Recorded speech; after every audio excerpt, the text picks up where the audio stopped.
परिवार में आखिर क्यों होते हैं लड़ाई झगड़े? आइए जानते हैं क्या वजह है। और ज्योतिषी उपाय परिवार में पति पत्नी के अलावा कई पीढ़ियां रहती हैं और जब सभी साथ मिलकर रहते हैं तो कोई भी समस्या झट से दूर हो जाती है। लेकिन जब परिवार के सदस्यों में आपस में भी लड़ाई झगड़ा करें तो सारी समस्याएं जन्म लेना शुरू कर देती हैं। ज्योतिषी शास्त्र में ग्रह कलेश को दूर करने के कई उपाय बताए गए हैं। तो चलिए जानते हैं इन उपायों के बारे में। जिस घर में ज़्यादातर समय पारिवारिक सदस्यों में बहसबाजी या लड़ाई झगड़े होते हैं वहाँ लक्ष्मी कभी वास नहीं करती और घर में कोई ना कोई समस्या बनी रहती है। परिवार जीवन का अभिन्न अंग होता है जहाँ बिना शर्त प्रेम, सुरक्षा और अधिकार आदि ऐसी चीज़ें मिलती हैं जो दूसरी जगह नहीं मिल पाती। लेकिन जब इस तरह की जगह पर लड़ाई झगड़ा आम बात हो जाती है तब यही जगह किसी शिविर या धर्मशाला जैसा बन जाती है।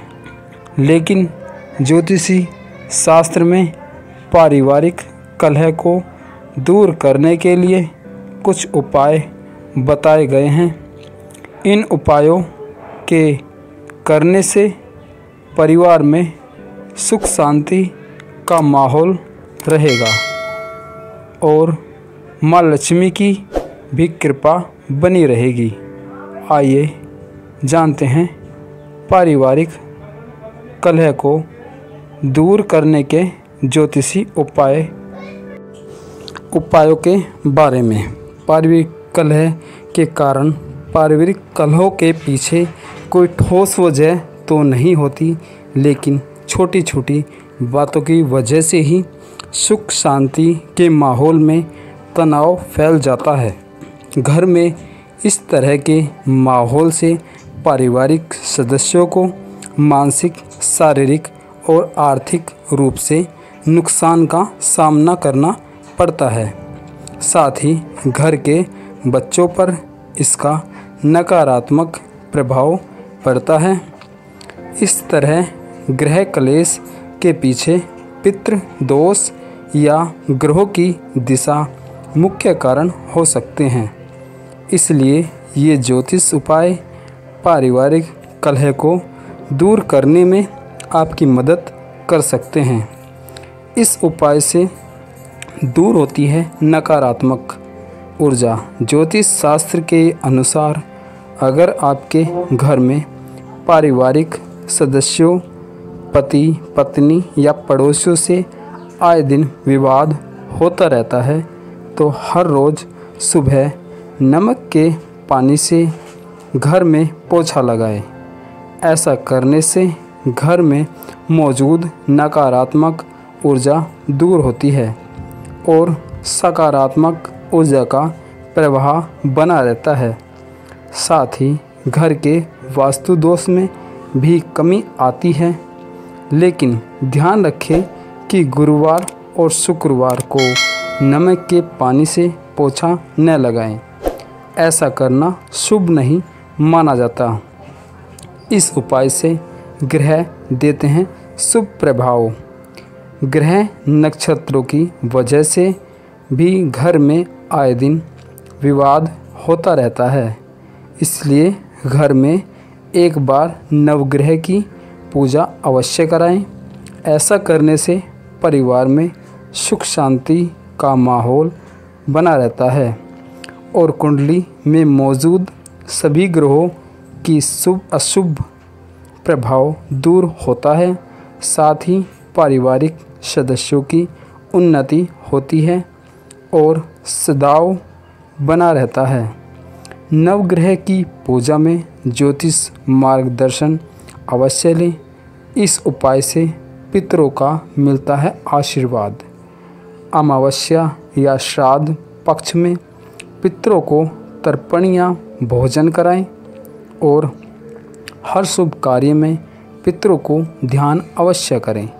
साथ ही कोए, कुत्ते, गायें, चिड़ियों को दाना डालें और चींटियों को आटा डालें। वहीं पीपल या बरगद के पेड़ पर जल चढ़ाते रहें। ऐसा करने से पितृदोष दूर होता है और पितरों के आशीर्वाद से घर में सुख शांति और उन्नति बनी रहती है। साथ ही पारिवारिक सदस्यों में आपसी प्रेम बना रहता है। इस उपाय से पति पत्नी के बीच बना रहता है प्रेम। पति पत्नी के बीच अक्सर लड़ाई झगड़ा होता रहता है, तो पत्नी रात को सोने से पहले पति के तकिए के नीचे कपूर रख दे और सुबह बिना टोके उसको जला दें और फिर राख को बहते जल में प्रवाह कर दें। ऐसा करने से दोनों के बीच प्रेम बना रहेगा और रिश्ता भी मजबूत होगा। वहीं घर के ईशान कोण में हर रोज़ देसी घी का दीपक जलाएं। इस उपाय से दूर होती हैं अड़चन। घर में नकारात्मक ऊर्जा को दूर करने के लिए मंगलवार के दिन हनुमान जी की पूजा अवश्य करें। सुबह शाम हनुमान जी के सामने पंचमुखी दीपक जलाएं और अष्टगंध जलाकर उनकी सुगंध पूरे घर में फैलाएं। ऐसा करने से घर में मौजूद नकारात्मक ऊर्जा दूर होती है और पारिवारिक सदस्यों की उन्नति होती है। साथ ही इस उपाय से बच्चों को रोगों, शिक्षा में अड़चन, विवाद आदि चीज़ों से मुक्ति मिलती है। भूलकर भी न करें ये काम। जी हाँ, बहुत से लोगों में आदत होती है कि वह बिस्तर पर भोजन करते हैं। ऐसा करना अशुभ माना जाता है। साथ ही जो झूठे बर्तन किचन में रखते हैं, बाहर के जूते चप्पल घर के भीतर लाते हैं, वे घर में कई सारी समस्याओं को निमंत्रण देते हैं। हमेशा ध्यान रखना चाहिए कि बिस्तर पर भोजन न करें, बाहर के जूते चप्पल घर में ना लाएं और किचन को हमेशा साफ सुथरा रखें। मित्रों, एक नोट है, ये तमाम जानकारी अनुरुचि को ध्यान में रखकर दी जा रही हैं। ज्योतिष और धर्म के उपायों को और सलाह को अपनी आस्था और विश्वास पर आजमाएं। कंटेंट का उद्देश्य मात्र आपको बेहतर सलाह देना है। इस संदर्भ में हम किसी प्रकार का कोई दावा नहीं करते। मित्रों, हमारी वीडियो आपको कैसी लगी कमेंट सेक्शन में ज़रूर बताएं। मिलते हैं अगले वीडियो के साथ में, तब तक के लिए नमस्कार।